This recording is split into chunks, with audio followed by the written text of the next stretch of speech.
So my name's Matt Grant. I run a gym, I host a podcast, I've got 3 kids, 3 crazy boys.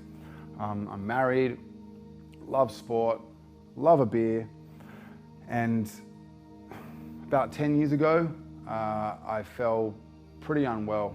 I was partying a lot, training twice a day. I started a new job, I was under a lot of stress, and I developed chronic fatigue. Now, I'm not sure how much you guys know about chronic fatigue, but it's debilitating. I was bedridden for 6 months, and this quickly spiraled out of control. Chronic fatigue turned into depression, and I have depression in my family, so it probably would have hit me anyway, but it hit me pretty bad. And this is the reason why I want to make a difference.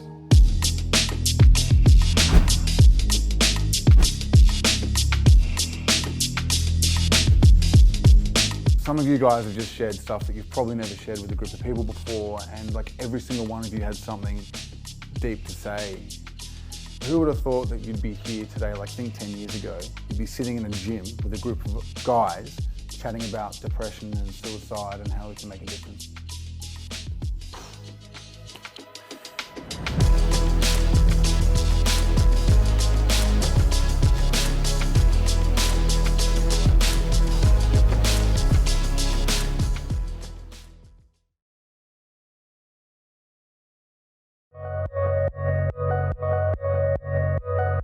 Sometimes one conversation can make all the difference, but how do we have that conversation?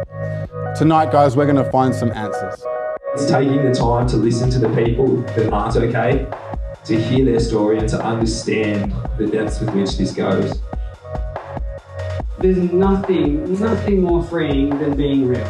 When you show up as your full self, it allows you to live a life of meaning and purpose and service, which for anyone who suffered depression is an amazing antidote to that. Is really, how are you? And I like that question kind of better than are you okay? Because you can't get away with a one-word answer. Because you might be okay, not great. And what does that mean? Let's talk about it. Did you guys know that every day, at least six Australian men commit suicide? It amazes me that we have a day for suicide prevention and a day to ask people if they're okay. As sad as it is, this is reality and we need to start opening our eyes. You'd be very surprised by some of the people who have reached out to me after releasing my up-and-coming mental health awareness event. It's sometimes the people you'd least suspect. I'm here if anyone needs. MG.